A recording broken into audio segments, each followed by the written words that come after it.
aid flows a bit more quickly into Haiti, challenges remain.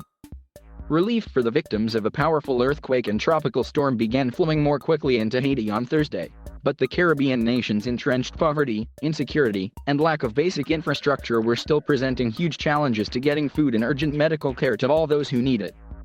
Private relief supplies and shipments from the U.S. government and others were arriving in the southwestern peninsula where the weekend quake struck, killing more than 2,100 people. But the need was extreme, made worse by the rain from Tropical Storm Grace, and people were growing frustrated with the slow pace. Adding to the problems, a major hospital in the capital of Port-au-Prince, where injured from the earthquake zone in the southwestern peninsula were being sent, was closed Thursday for a 2-day shutdown to protest the kidnapping of 2 doctors, including one of the country's few orthopedic surgeons. The abductions dealt a major blow to attempts to control criminal violence that has threatened disaster response efforts in Port-au-Prince. Haiti's Civil Protection Agency late Wednesday raised the number of deaths from the earthquake to 2,189 and said 12,268 people were injured.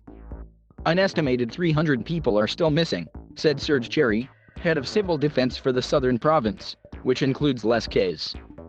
The magnitude 7.2 earthquake damaged or destroyed more than 100,000 homes, leaving about 30,000 families homeless, according to official estimates. Hospitals, schools, offices, and churches also were demolished or badly damaged. The U.S.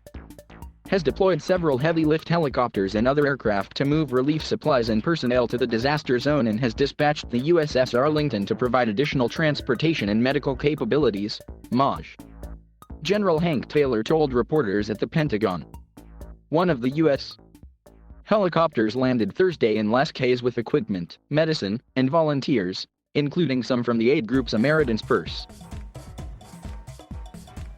Monty Oetker, a biomedical technician with the organization, said volunteers were prepared to operate a self-contained hospital unit, capable of handling a variety of orthopedic procedures. Distributing aid to the thousands left homeless will be more challenging. Cherry said officials are hoping to start clearing sites where homes were destroyed to allow residents to build temporary shelters. It will be easier to distribute aid if people are living at their addresses, rather than in a tent, he said. Tension over the slow distribution of aid has become increasingly evident in the area hit hardest by Saturday's quake. At the small airport in the southwestern town of Les Cayes, people thronged a perimeter fence Wednesday as aid was loaded into trucks and police fired warning shots to disperse a crowd of young men. Angry crowds also massed at collapsed buildings in the city, demanding tarps to create temporary shelters after Grace's heavy rain. International aid workers said hospitals in the worst-hit areas are mostly incapacitated, requiring many to be moved to the capital for treatment. But reaching Port-au-Prince from the southwest is difficult under normal conditions because of poor roads and gangs along the route.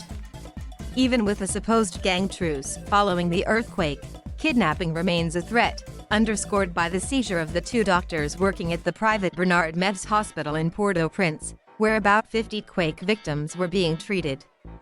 And another problem emerged in the quake-damaged southern provinces, where national police said villagers put up barricades on the roads to prevent aid from getting through, arguing that they need help too. For those people who are blocking roads at their leisure to stop it from getting through to the people, you need to wait until the aid comes to you, said National Police spokeswoman Marie-Michelle Verrier. She said special police units would escort aid shipments. Verrier also said 22 prisoners had escaped from the Les Cayes jail after the quake. Prime Minister Ariel Henry said Wednesday that his administration will try not to repeat history on the mismanagement and coordination of aid, a reference to the country's devastating 2010 earthquake, when the government and international partners struggled to channel help to the needy amid the widespread destruction and misery. Meanwhile, the core group, a coalition of key international diplomats from the U.S. and other nations that monitors Haiti, said in a statement that its members are resolutely committed to working alongside national and local authorities to ensure that impacted people and areas receive adequate assistance as soon as possible. While some officials have suggested an end to the search phase so that heavy machinery can clear the rubble, Henry appeared unwilling to move to that stage. Some of our citizens are still under the debris. We have teams of foreigners and Haitians working on it, he said. He also appealed for unity.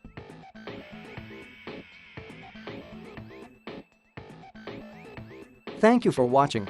Please subscribe